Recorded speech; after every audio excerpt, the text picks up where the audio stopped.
बहुत समय पहले की बात है। कन्नौज नामक राज्य में राजा हर्षवर्धन नामक राजा राज किया करते थे, जिनकी वीरता और पराक्रम के चर्चे पूरे राज्य भर में थे।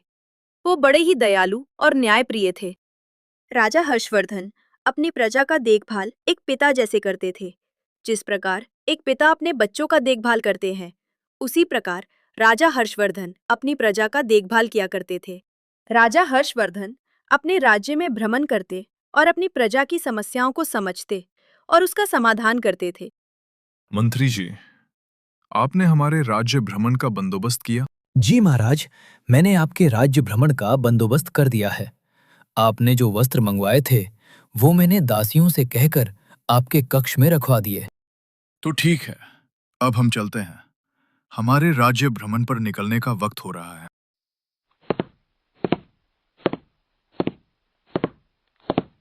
मंत्री जी, कैसे लग रहे हैं हम इन वस्त्रों में? महाराज, आप चाहे कोई भी वस्त्र पहन ले, आप हमारे राजा हर्षवर्धन ही लगेंगे। हमारे पूछने का मतलब है कि क्या हमारी प्रजा हमें इन वस्त्रों में पहचान पाएगी? महाराज, इन वस्त्रों में आपकी प्रजा को आपको पहचानने में थोड़ी कठिनाई हो सकती है। महाराज, मेरे मन में एक प्रश्न खटक रहा है। पूछिए मंत्री जी, आपके मन में कौन सा प्रश्न खटक रहा है? महाराज, क्या हम आपके साथ चल सकते हैं, जिससे हम आपकी सुरक्षा सुनिश्चित कर सकें? मंत्री जी, अगर हमें आपको अपने साथ लेकर ही जाना होता है, तो क्या हम इन वस्त्रों में जाते? हमने ये वस्त्र अपनी पहचान छुपाने के लिए पहना है कि हमारी प्रजा हमें पहचान ना सके, जिससे हम उनके बीच रहकर उनकी समस्याओं को जान सके और उनका समाधान कर सके। और बात अगर हमारी सुरक्षा की है, तो हम अपनी सुरक्षा स्वयं कर सकते हैं। आप निश्चिंत रहिए। जी महाराज। अब हम चलते हैं। राजा हर्षवर्धन अपने राज्य भ्रमण के लिए निकल जाते हैं। वो अभी निकले ही थे कि तभी वो देखते हैं कि बाजार में एक फल वाला अपने ग्राहक से किसी बात पर लड़ रहा था। जो देख राजा हर्षवर्धन उनके पास जाते हैं।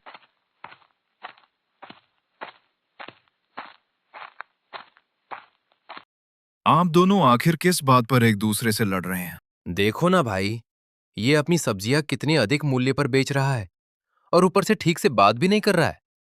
क्यों भाई, तुम अपनी ये सब्जियां इतने अधिक मूल्य पर क्यों बेच रहे हो और ऊपर से ठीक से बात भी नहीं कर रहे हो? ये मेरी सब्जी है, इसलिए मेरा मन मैं इसे चाहे जितने भी मूल्य पर बेचूं। और वैसे भी ये सब्जियां इस गांव में नहीं मिलती, मुझे इन्हें दूसरे गांव से मंगवाना पड़ता है। और तो और मुझे महाराज को कर भी देना होता है। कर? लेकिन महाराज हर्षवर्धन तो केवल नाम मात्र कर लेते।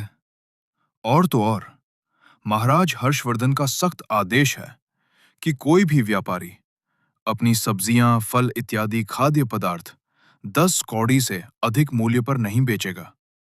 और तुम इन सब्जियों को 12 से 13 कौड़ियों पर बेच रहे हो।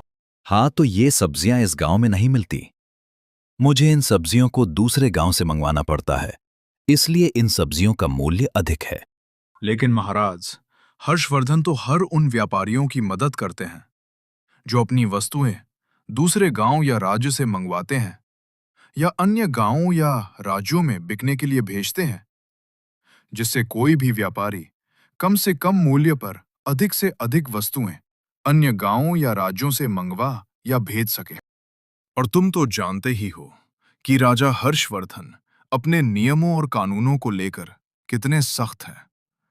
अगर महाराज हर्षवर्धन को ये बात पता चली कि तुम उनके नियमों का उल्लंघन कर रहे हो, तो तुम्हें भारी जुर्माना भी भरना पड़ सकता है और हो सके तो वो तुम्हें काल कोठरी में भी डाल सकते हैं। नहीं नहीं, मुझे माफ कर दो, मैं लालच में आ गया था। अगली बार से ऐसी भूल नहीं होगी, लेकिन ये बात राजा हर्षवर्धन को मत बताना। राजा हर्षवर्धन उस लालची व्यापारी को पाठ पढ़ाने के बाद राज्य भ्रमण के लिए आगे बढ़ते हैं कि तभी वो देखते हैं कि जंगल के मार्ग पर कुछ लोग किसी विषय पर काफी समय से वाद विवाद कर रहे थे, जिसे देख वो उनके पास जाते हैं। जैसा कि मैं देख सकता हूं कि आप लोग किसी समस्या को लेकर काफी समय से वाद विवाद कर रहे हैं। अगर आप बुरा ना माने, तो क्या मैं आपकी वो समस्या जान सकता हूँ, जिससे शायद हो सके मैं आपकी कोई मदद कर सकूं? ये जो व्यक्ति आपके बगल में खड़ा है, उसने हमारी बकरी चुराई है और कहता है कि ये बकरी हमारी नहीं, उसकी है। नहीं, ये लोग झूठ कह रहे हैं। ये मेरी राम प्यारी है और मैं एक चरवाहा हूँ जो हर शाम अपनी राम प्यारी को इस जंगल में चरने के लिए लाता हूँ। झूठ हम नहीं, झूठ ये बोल रहा है। हमारी बकरी को अपनी बकरी बता रहा है। तुम दोनों लड़ना बंद करो और तुम दोनों एक एक करके मुझे अपने बारे में बताओ, जिससे मैं ये निर्णय कर सकूं कि ये बकरी किसकी है। मैं चरवाहा हूँ और मैं पास वाले गांव में ही रहता हूँ। मैं अपनी बकरी राम प्यारी को रोज इस जंगल में चरने के लिए लाता हूँ। ऐसे ही आज मैं अपनी बकरी राम प्यारी को इस जंगल में चरने के लाया था। राम प्यारी अरे ओ राम प्यारी, चल हमारे घर जाने का समय हो गया है। मुझे पता है तुझे ये जंगल बहुत पसंद है, लेकिन अब हमें यहां से जाना होगा।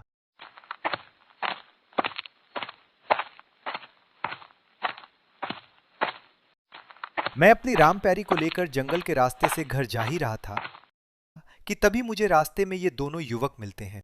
अरे, ये तो हमारी बकरी मुन्नी है। ये तुम्हें कहाँ मिली? हम इसे कितने दिन से ढूंढ रहे थे। नहीं नहीं, आपको गलतफहमी हो रही है। ये आपकी बकरी मुन्नी नहीं, ये मेरी बकरी राम प्यारी है। ये झूठ बोल रहे हैं। मैं आपको बताता हूँ कि आखिर असल में हुआ क्या था। हम दोनों एक व्यापारी हैं जो नगर द नगर व्यापार के सिलसिले में भ्रमण करते हैं। ऐसे ही उस दिन काम अधिक होने के कारण हम काफी थके हुए थे और हमारे पास एक बकरी थी जिसे हम प्यार से मुन्नी बुलाया करते थे। हम जब भी थके होते तब हम अपनी मुन्नी को खुद चरने के लिए छोड़ देते थे। मुन्नी, आज हम बहुत थके हुए हैं, इसलिए हम तुझे चराने के लिए नहीं ले जा पाएंगे, लेकिन तू चिंता ना कर, तू खुद चरने चले जाना और हाँ, शाम होने से पहले लौटकर वापस आ जाना।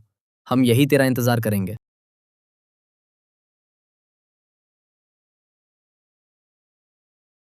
हम उस दिन काफी भूखे भी थे। हमने सुबह से कुछ खाया भी नहीं था, इसलिए हम पास ही की जलेबी की दुकान से जलेबी खरीदकर बड़े आनंद से खाने लगते हैं।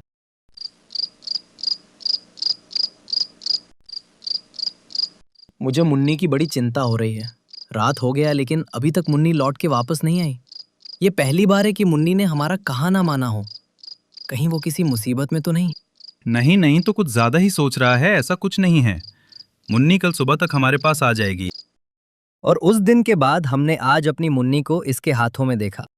ये पहेली सुलझने के बजाय ये तो और उलझ गई। समस्या बड़ी विकट है, लेकिन कोई बात नहीं, समाधान इसका उतना ही सरल होगा।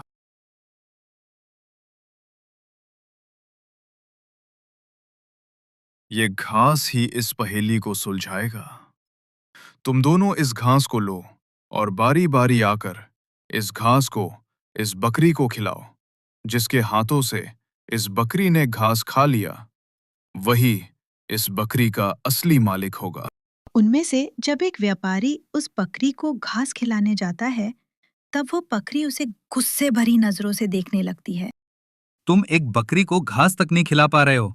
हटो और देखो मैं कैसे इस बकरी को ये घास खिलाता हूँ। और जब उस व्यापारी का दूसरा साथी जाता है, तब वो बकरी गुस्से में आकर उसे सींग मार देती है। तू ठीक तो है? तुझे ज्यादा चोट नहीं लगी ना? यहाँ मेरी जान निकल गई और तू पूछ रहा है कि मुझे चोट लगी कि नहीं। अब तुम्हारी बारी है। तुम अब इस बकरी को घास खिलाओ। लेकिन उसे कितनी चोट आई है, हमें जल्द से जल्द किसी न किसी वैद्य को बुलाकर उसे दिखाना चाहिए। तुम उनकी चिंता मत करो, उन्हें उन्हीं के कर्मों का फल मिला है। ओ राम प्यारी, जरा इधर तो आना। उस चरवाहे के बुलाने पर वो बकरी खुशी खुशी उसके पास चली जाती है और घास भी खा लेती है, जिसे देख वो दोनों व्यापारी अचंभित हो जाते हैं। इस बकरी के असली मालिक का निर्णय हो गया। इस बकरी के असली मालिक ये है और तुम दोनों ने इनकी बकरी हत्याने की कोशिश की, जिसका दंड तुम दोनों को अवश्य भुगतना होगा। और इसका दंड है कि तुम्हें काल कोठरी में डाला जाए। महाराज की आज्ञा का अवश्य पालन होगा। इन्हें अवश्य काल कोठरी में डाला जाएगा।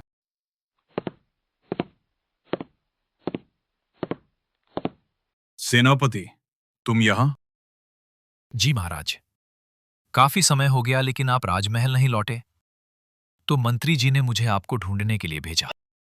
सैनिकों, इन दोनों व्यापारियों को बंदी बना लो और इन्हें काल कोठरी में डाल दो। सेनापति के आदेश पर 2 सैनिक उन दोनों व्यापारियों की तरफ बढ़ते हैं और उन दोनों व्यापारियों को बंदी बना लेते हैं। महाराज, आपका कोटि कोटि धन्यवाद। आपने मेरी बकरी राम प्यारी को गलत हाथों में जाने से बचाया। इसमें धन्यवाद की क्या बात है?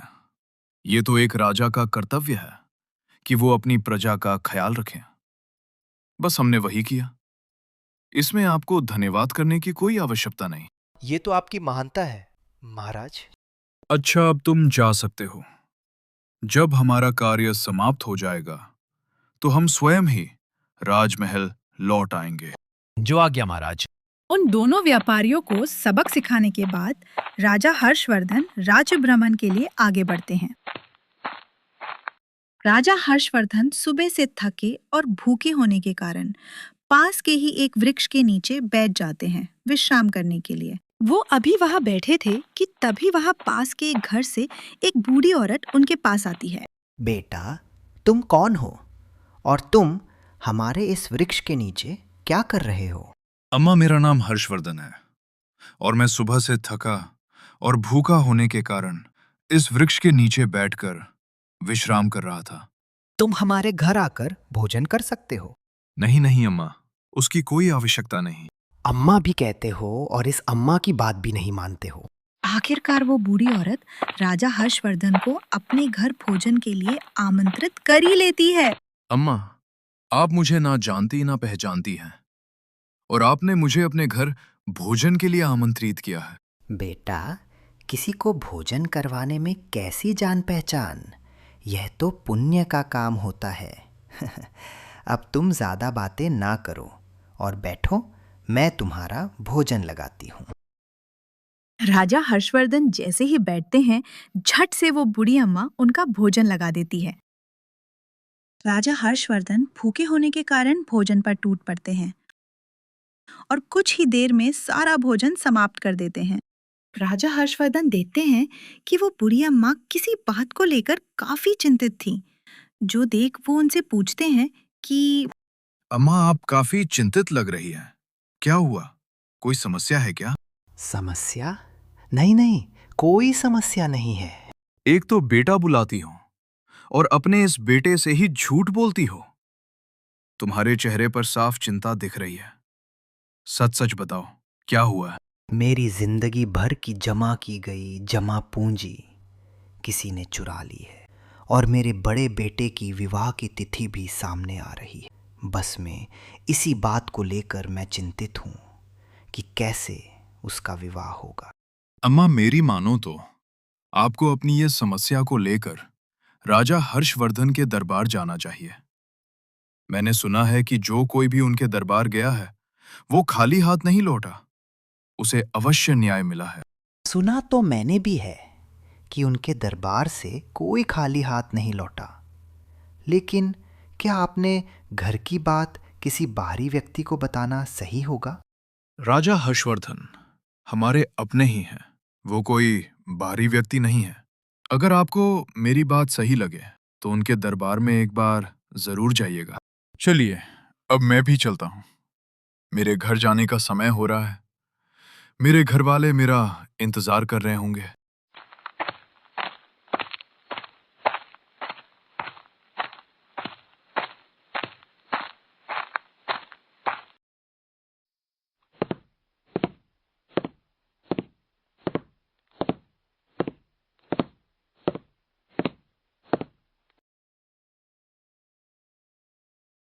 महाराज, आप इतनी लंबी यात्रा से आए हैं, आपको विश्राम करना चाहिए था। आप जब भी ऐसी किसी यात्रा से आते हैं तो सर्वप्रथम विश्राम करते हैं, लेकिन आज आपने दरबार बुलाया है। क्यों? मैं नहीं समझ पा रहा हूं।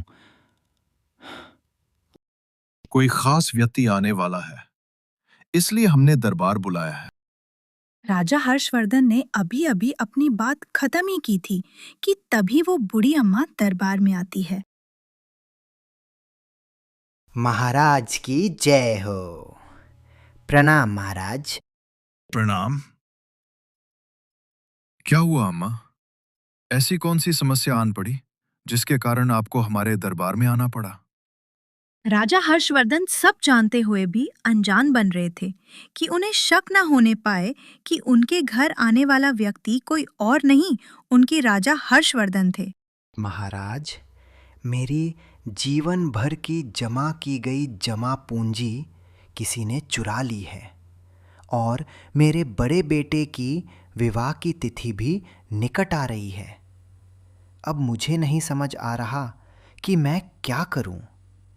कृपा करके इस बुरी की मदद करें। जिस दिन आपके घर में चोरी हुई, उस दिन के बारे में बताइए। जी महाराज, उस दिन मैं और मेरे दोनों बेटों ने एक साथ भोजन किया और फिर मैं अपने कमरे में सोने चली गई। मैंने वह धन से भारी पोटली को अपने पैर की तरफ ही रखा था,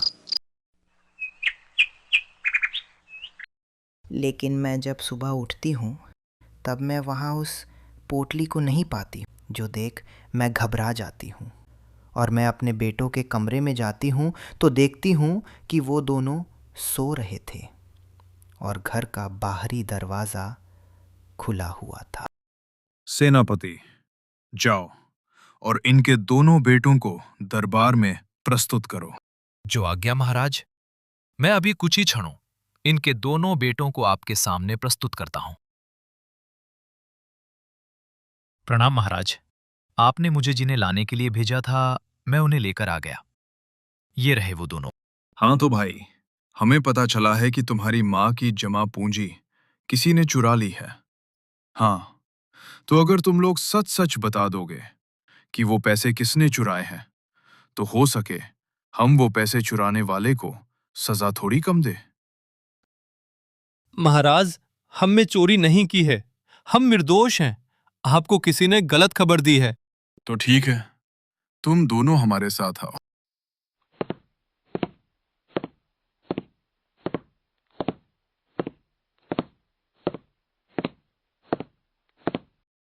हमने अंदर एक दिव्य घंटी रखवाई है। इसे अगर कोई झूठा व्यक्ति छुए तो वो बजने लगती है, जिससे हमें पता चल जाता है कि असली मुजरिम कौन है। अब तुम दोनों एक एक करके अंदर जाओ और उस घंटी को छुओ। जिसके छूने पर वो घंटी बजने लगी, वही असली मुजरिम है। उसी ने चोरी की है।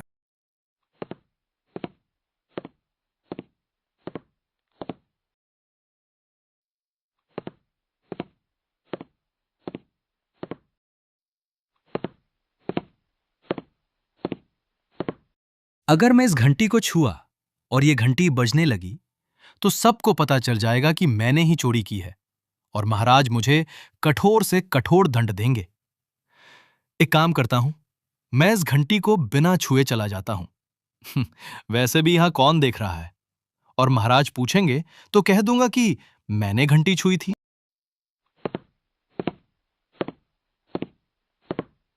तुम दोनों ने उस घंटी को छू लिया होगा। तो चलो, अब आगे का फैसला हम राज दरबार में सुनाएंगे। अब तुम दोनों एक एक करके हमें अपने हाथ दिखाओ।